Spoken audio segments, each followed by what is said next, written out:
drill it. Guyana oil deal sweet. Pump it, baby, pump it. Guyana oil giving away cheap. Take it away and store it till world market price go up. Then you throw back and you laugh because you don't pay Guyana off. When we get the news that they found oil, all Guyanese hearts was filled with joy. Some even predicted another Dubai. But how we leaders dealt with it make me cry. Civil servant salary could have doubled. Senior citizen pension quadruple. COVID relief 200,000. What they give to we blow out like nothing. This is not about politics, but them bad deal got to fix. We taking a lot of licks, more US dollars in the mix.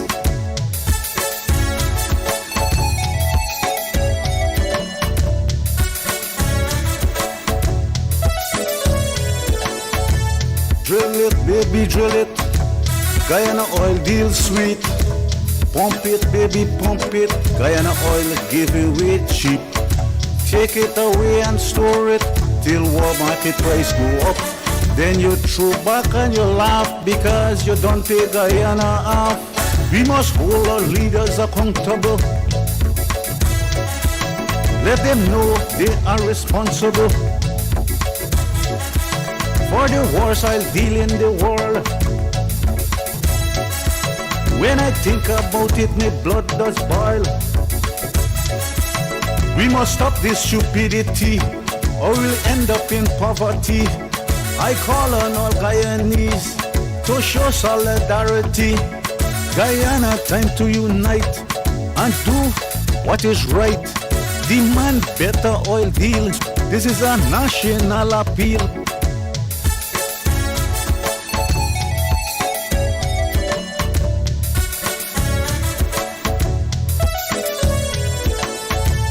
Drill it, baby, drill it. Guyana oil deal sweet. Pump it, baby, pump it. Guyana oil giving away cheap. Take it away and store it till world market price go up. Then you throw back and you laugh because you don't pay Guyana.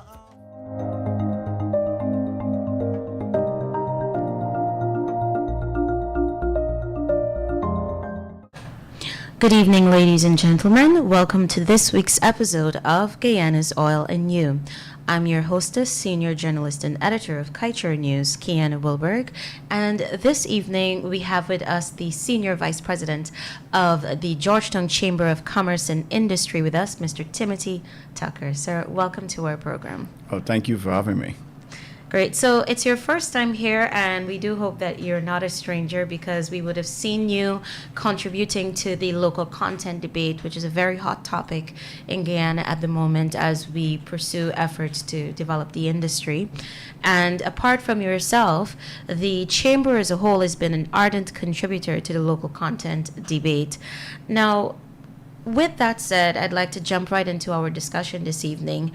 The Chamber and yourself would have seen two attempts at the local content policy. We would have seen one by the David Granger administration, and now there is a draft document by the People's Progressive Party Civic Administration. Now, with those two documents, I'd like to get an understanding of what you believe were the strengths and weaknesses of the first document, and if you believe we've been able to improve going forward. Definitely, local content, the GCCI has been leading the way in terms of the fight for local businesses and local content in general. We would have believed that, or still of the belief that the local content policy we should have been moving into legislation at this point in time. Mm-hmm. But we understand some of the issues of why that hasn't happened as yet, but still, I think the amount of money that has been spent in this country for the last 5 to 6 years, right, a lot more could have been held here, if we had had a local content policy earlier. You said two two drafts. Yeah, we had and I two. can tell you there were three, because the chamber did one first. Oh, okay. Of course, we're not government, but because the lack of government doing it, the chamber actually did one, drafted our own policy under our past president Deodat Indar, and we would have submitted that to the then government. Listen, the first draft policy had a lot of loopholes. There was a lot of things it was missing. We didn't quite understand. The country didn't quite understand the oil and gas industry. And I think even up to now, there are still things in this policy that needs to be, there's a lot more things that we need to have to capture enough businesses. This policy doesn't, it does a lot, much as we have ever done, but there's still a few things that we would like to see. And the chamber has worked with government. We went to the first consultation the other day, and then we would have had another consultation today, where we presented some more arguments on our position. The chamber, as you know, the chamber is over 400 members, including the operators, including the tier 1, tier 2 contractors, and of course the regular Guyanese like myself, the small person. So we really have a wide cross section of comments. It's a huge, not but maybe about 4 or 5 pages of comments we have on the policy that we will submit to government. We were discussing some of it today because we felt that there are certain areas that could be strengthened, and I'm sure that and we're well received by the government.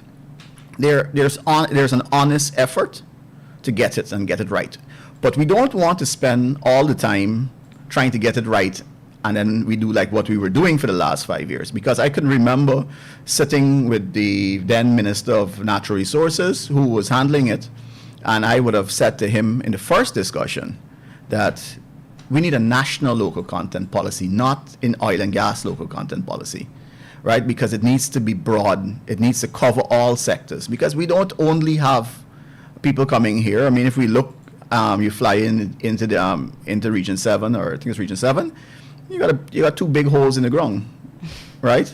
And that's from Omai.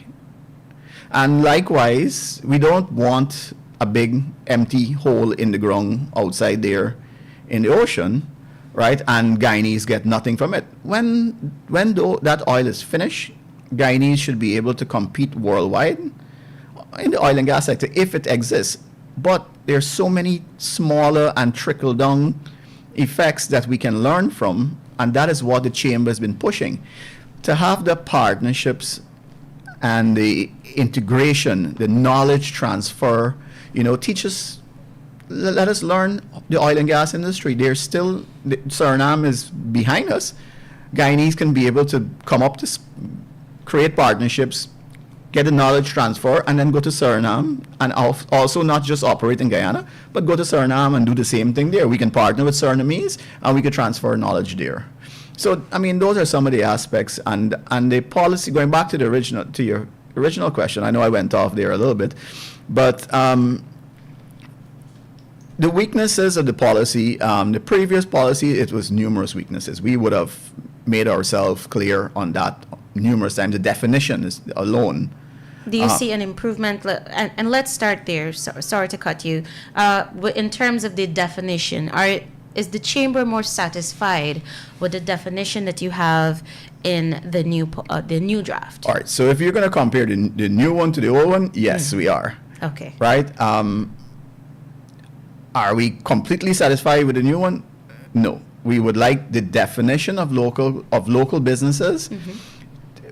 We need to have a real test of locality. We don't want companies coming and rent a citizen, right? You could probably end up with people just sitting back, and because their name is there on the front of the building, Timothy Tucker Oil, and I own 51%, but really and truly, my agreement is that I get a retainer fee. I own 51% of the company, but I have a retainer fee, and 95% of the profits are going to my partner, who only owns 40-something%, and I could have a secondary contract, right, that the government will never know about.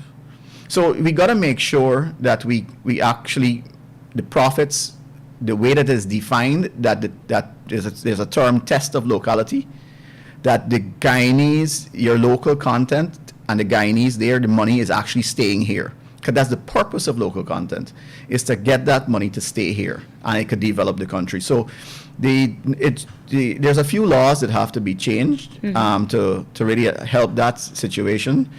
We would have identified those today, and I'm sure the Chamber will release its official comments in a press release at some point in time. Okay, so what I gather from that point there is that the definition that we have needs to be tightened in such a way that Guyanese are not essentially used as window dressing for Correct. some of the partnerships that may end up coming and we have wanting that, to and register you don't as even have to local look far. We content. have that here already. It's here already. So it's not to say that we're talking, we're making assumptions. So No, for you, that is already happening. we can see it happening here already. There are parts of the industry that already has people window dressing. Okay. So on that note, I'd like to take your attention to part of your first comment where you said there's a lot of the current draft which still needs to be explained. Could you elaborate on that? What would the Chamber like to see a bit more attention being given to? Well, there are areas, the targets, right? For instance, if you go down into the targets, there's a lot of things that are bundled. Yes. And we believe that the unbundling needs to happen. And not, I mean, you would say that there are certain parts, there are certain line items where they have maybe two different things in one line, right? And they say 40%. So you may, let's say for hypothetically, you said logistics and transportation, those should be separated, right? And then you need to have a clear definition of what exactly you're referring You're to. asking for, yes. Right? Because when you say something like welding, is it that when they weld a gate for the house, that's considered local content? Or is it you're going to do local content in terms of on this deep sea welding? Are you going to do fabrication? You know, some of those terminologies, and we would have said that to them today, and they agreed that there needs to be a definition. And what will happen, and there will be multiple benefits from the proper definition of these different terms and areas in the local content policy, because at the moment the local private sector really and truly we don't know all the opportunities in the oil and gas sector. We are new to this, and we may not be able to. I mean, I can't tell you. I'm the vice president. I've been vice president, junior vice president, senior vice president, and I can't tell you all the opportunities that they are. There's still a lot of it, and This is in spite of the fact that your 400 plus members, it includes the operators and tier 1 and tier 2 and tier 3 contractors? Yeah, we don't know. There's never a thing like, for instance, we know in gold and diamond mining, we know the chain reaction of gold and diamond mining. We know what is needed in the industry, mercury, this, dredge engines, pumps, and that sort of thing. We don't know exactly what is needed and the certifications that are needed for for the oil and gas industry. I can't tell you I have a pest control company. I can't tell you what is the criteria for certification for my men to go and do pest control in the FPSO. That information is not readily available, right? I can't tell you what are the criteria for welding. You know, what certifications do I need? Do I need a American Petroleum Institute? Or do I need ISO? I mean, ISO is, of course, ISO 9001 is your management system. That's the way you manage your business. The certification that you need, you know, for let's say the certification you need to weld, it's completely different from ISO certification, right? The technical capacity that you need is now widely available, and that is some of the things. And I'm happy to say that question is asked in the local content policy. There's a section in it that says that they would like the release of information from the industry and the opportunities to be documented and shared. From the chamber standpoint, we are suggesting too that an internal capacity survey is done by a third party, that we can actually check the capacity of the local private sector to see what we can do and what we cannot do. It will not be there in time for this policy, but if it starts now, by the time the review period is upon us, we can have a very good idea of what can be done locally and what cannot be done locally. That brings me to another point, Timothy. This has to do with the Center for Local Business Development. Now, ExxonMobil, which is in control of that hub that is supposed to be there for Guyanese to register and what's not, has the chamber sought to take advantage of some of the benefits that might be associated with registering with the center? Or do you believe that the availability of information on the opportunities that are available in the sector, vacancies, and the contracts and what's not, it needs to be more than just at the center? Do you believe it needs to be disseminated a bit more? And I could say yes. The answer to that question is straight out yes. We need to have more. We need more places for it to be done. From the chamber standpoint, we have had a very good relationship with the Center of Local Business Development. We've worked in partnerships with them. We continue to work in partnerships with them. We advise our members who want to be part of the industry to register with the center so that you can have access to that information, because the center sends emails once those things are out, once any kind of tender. But there are certain things that don't go to the center. And there are certain tenders that we don't see the tender, and we know at the center, and we know that they went out maybe outside of Guyana because maybe they looked at for some reason or the other, they probably looked at the membership, the people registered there and said there was no capacity in-house to do that. I can't tell you why there isn't, but I believe even if we don't have the capacity, that information still needs should be there, because just so we can find partners. Yes. Somebody could have partnered with Halliburton in early days and be a drilling mud supplier, cement. So you have to be able to put that information here, because you don't know what partnerships are going to be likely to be made here in Guyana. Understood. Now, let's go a bit to the targets, because I know that this is an area that many Guyanese have a lot of opinions on. Some believe that we should not be setting targets in the absence of a gap analysis, and that is a study that takes into consideration what's really on the ground. What are the capabilities that we have? By what time frame would we be able to develop them? And where do we really want the industry and our people to go? So in the absence of that, there are some who believe that targets should not be set. But at the same time, there are others who believe that even the most minimal or the smallest targets should be set for the sector to have some sort of compliance, and then we improve going forward. So, what is your take? Should we have targets or not? We should have targets. Okay. Right. I understand the point, and I think that's where I was going when I said earlier that there's no clear way that we need to have a gap analysis. I agree with that too, right? But we should not have to wait on a gap analysis. There are enough countries around the world that we can look and see where they started, where they ended up, and be able to have a fair idea. I do believe by putting targets, we should not have a long period to wait for the review of the document, right? Because you really don't know the capacity of the locals. Now, if we don't set targets, so let's say there's no targets, how do we know, or what do we accept as enough local content? How are we gonna, how could you can say, oh, I give 2 people jobs, that's local content. There's no minimum requirement. There's no max, there's nothing to say I am fulfilling my local content obligation. At the moment, it's best, if we don't put targets, let's leave it the way it is right now. And we just accept the operator's word that he did enough. But do you think that we can clearly move in a direction of assessing the effectiveness of the targets in the absence of knowing what we don't have and how far the operator should have gone And that's why within a certain time frame. And that's why we're suggesting that having the capacity survey or the gap analysis to be done, right, in tandem with implementing the local content, because it's just a policy.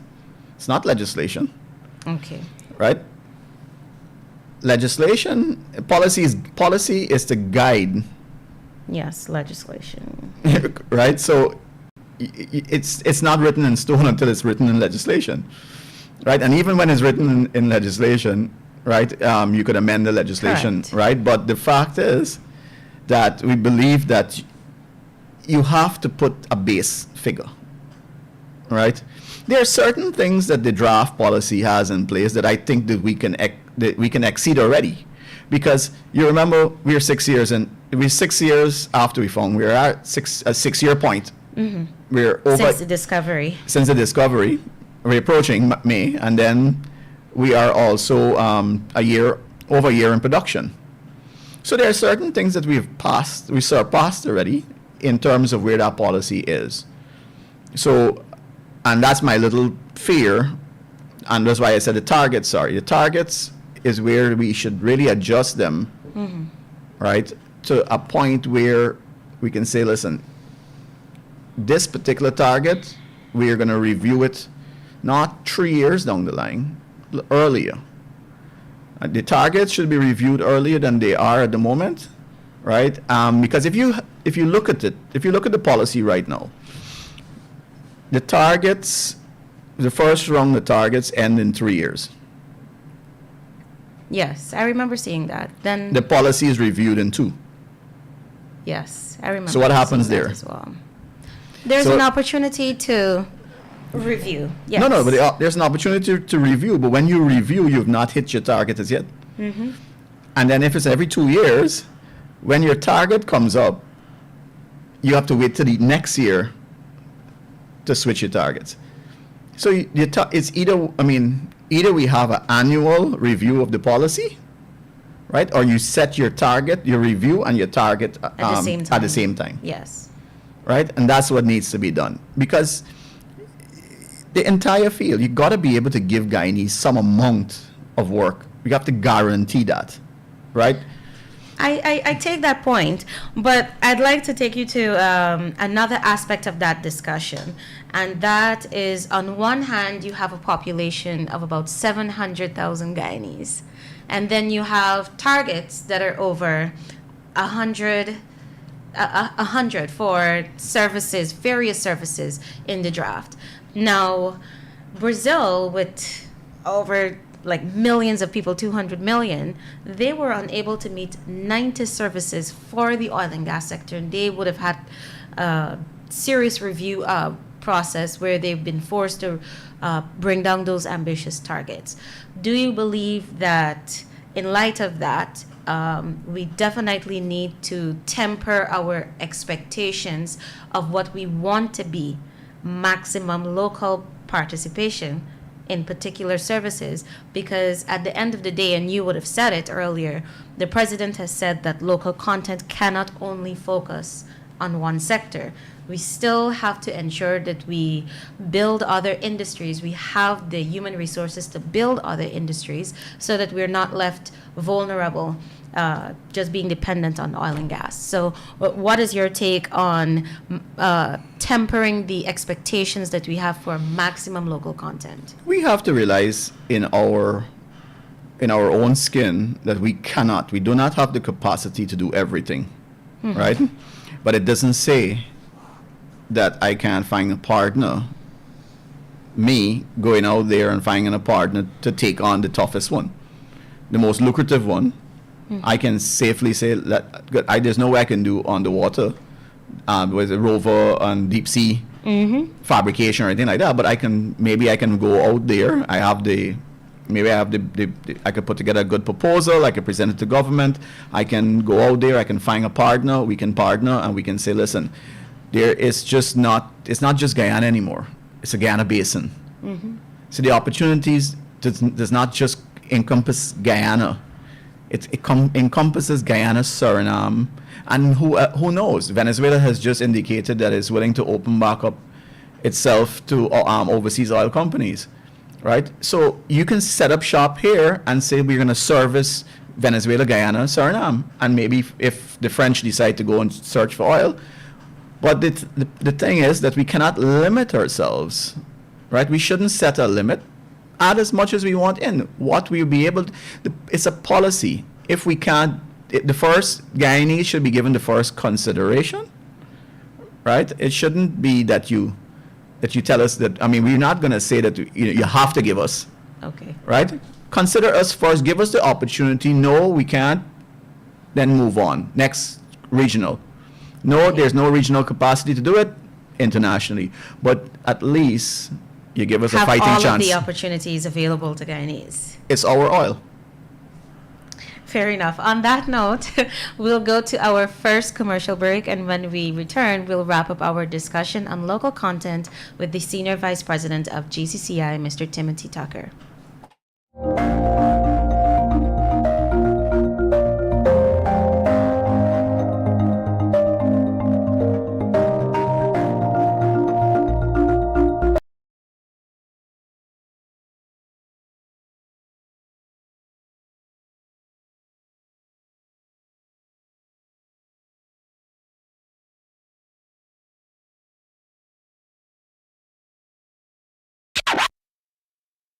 Guyana, please join me on the Glenn Lal Show, 99.1, 99.5, Kaieteur, every Monday, Wednesday and Friday, 7:20 p.m. and a rebroadcast of the next day at 11 a.m. just in case you missed that program.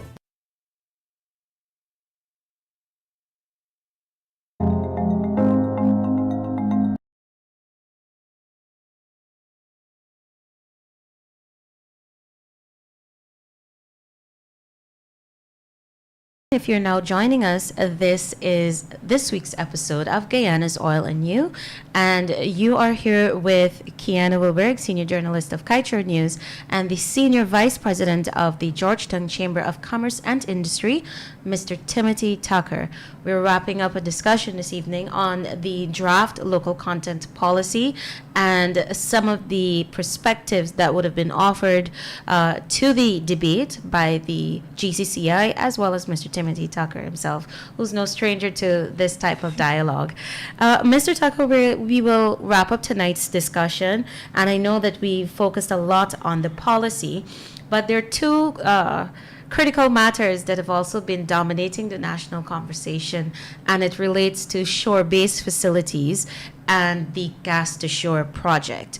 And on these two matters, as we wrap up, I'd love to have your perspectives on these matters and what do you believe the outlook should be for these projects in terms of driving development and local content. I definitely believe that more Guyanese, and we got to be careful too, because we don't want to invest. Shore bases are not cheap, so you don't want to invest a lot of money and then you don't have work for shore bases. But definitely there should be a strong local content when it comes to shore base. Mm-hmm. I think that all shore base services should be done locally in country. I don't think, and I don't believe that any of the operators, and we know there are several operators in the country, but when they're doing their exploration, when they're doing their seismic surveys and everything, it should be done out to Guyana. This doesn't go to ExxonMobil alone. They're not the only operator here. I know that they're the operator that has found oil. Yes. But there's still a lot of them that are looking for oil, and they're going under the radar of everyone while they're moving from bases outside of Guyana. And you know, I know the capacity is filled here, and Exxon has actually put out a request for expression of interest for a shore base, to build a shore base. And I believe it is a good sign. It's going to encourage some development. I know that we probably, with the size of the oil finds out there, we will need several shore bases to go on with those projects. And I believe that, yes, it really gives Guyanese a good take because there's so much employment. If you go to the shore base there, you can see when they first start up, you're able to park in the compound. Yes. Now you're passing their cars all over the place. Yes. That means Guyanese are buying all the cars are local number plates, and you can say that the Guyanese are getting jobs. They're building themselves, and that is local content there working for you. So I'm happy to see that they put out an expression of interest in country for a shore base to be built here. I believe any shore base being built on Guyanese soil should include a Guyanese. There's no compromise there. I don't believe that we should sell any land to, I'm not against, or nor the GCCI is against foreign direct investment. We support it, but we from the chamber, our mandate is to promote locals, to represent local businesses, and to make sure that local businesses get full value and be out there to be able to promote their business, their goods and their service, and get it sold and make So for and make you, money. we should be a partner. They should be partners, and I made sure that I brought the two aligned, whereas our mandate and what is needed in the industry. I can tell you it doesn't go alone to shore bases. I know that you were talking about the gas to shore. Yes. Anything that brings down the cost of electricity. The GCCI, two things that are on our plate always is the cost of manufacturing in the country, cost of electricity. We're sitting here in an air-conditioned studio with lights. I'm sure Mr. Lal is paying a lot of money for electricity, and I'm sure that he will be one of the people benefiting from a lower cost electricity. So I think that we can't go wrong with it, but we have to be able to manage it well. We have to make sure that we get value for money, that it's sensible wherever it's going. I've noticed they said it's Wales, and I understand the reasons for putting it at Wales, because let's say hypothetically there's an accident and there's a large explosion like we see so many places in the world. You would not want it to that large explosion to happen in Kingston and take down half of your central Georgetown, the appeals court, and these sort of things. Not to say that I would like anybody at Wales to get injured, but I think that because of the openness, right, any leaks, any problems, especially if you're going to have an industrial zone, right? So you're looking at large manufacturing, you're looking at some level of pollution, some level of wastewater, you're looking at some level of noise nuisance, and so many different things. You don't want to have a full industrial zone. The GCCI, since in 2015, 2016, has been asking, we made that suggestion that when you bring the gas to shore, that then Minister David Patterson, we said to him in a meeting that whenever you bring gas to shore, we would like a power plant with an industrial zone. So that was the GCCI's request since then, that because we believe that it will bring down the cost of manufacturing, the goods and services that we're going to have locally, plus general electricity rates, we got the highest in this part of the world. And you're going to bring all of that down, and it's really going to help Guyanese. It's going to bring down the cost, your dollar, your basket. The basket of goods is going to be cheaper to buy, hopefully, with the lower cost electricity. We won't have to import a lot of stuff. So we would have asked for that we asked for a duty-free zone too in that manufacturing area in our initial request. So those are some of the things that why we think that it's beneficial to get that cost down, especially if you're looking to develop Region 3, as the President has indicated. There's a shortage. You could imagine that you'd put a massive development in Region 3, and then a tug or a barge or a boat rip the cable underneath the ocean again, underneath the river, and damage the power line going across the Demerara River, so the entire area is shut out again. So we really need to make sure that electricity is top priority. A mixture of electricity is great. I would love to see more mixtures of electricity. With the inclusion of other renewable Exactly. sources of energy like But solar. one thing I want to make sure that I mention here this evening, is that I believe wholeheartedly, and I said it, that local content should not just be on oil and gas spending. If you look at the policy, Yes. And you see, go to page 10 of the policy, and the bottom of page 10, it says, the largest spender of oil and gas money will be government. Government, yes. And I strongly believe that we need local content policy, local content on government spending. There's something very important that policy is missing. Policy does not cater for SMEs. Okay. And for everything those is who are listening, that's small and medium scale businesses. small and micro enterprises. Yes, micro enterprises. And medium businesses is also, but we need to unbundle, this policy needs to unbundle the sector. It needs to drive, there should be a percentage, because if you look, take this into consideration. The policy says 51% Guyanese, and you should give Guyanese. And let's say you have 4 of the largest conglomerates in Guyana saying now that, okay, we have the money, we can do logistics, we can do pipe laying, we can do shore base, we can do all the different things around the industry. So they take the entire industry, all the services, all 101 services, and it's divided between 5 large companies. Then there's actually nothing, and they can stand behind a local content policy and say, well, we're servicing the industry. It's cheaper for the operators because they're going to one place to get everything. But then there's no trickle-down effect. There's the regular person, the small business. The small man can't get in. Can't get in. It's impossible for him to get in. So the policy needs to say, at some part of it, a percentage or a certain part of the services that are required must be given to small businesses. Okay. Or a percentage of the work should be farmed out to small and micro enterprises. Make sure the government just signed a Small Business Act that states that 20% of government procurement should go to small businesses. Mm-hmm. How about putting it in the oil and gas sector, right? Has this recommendation been made to the government?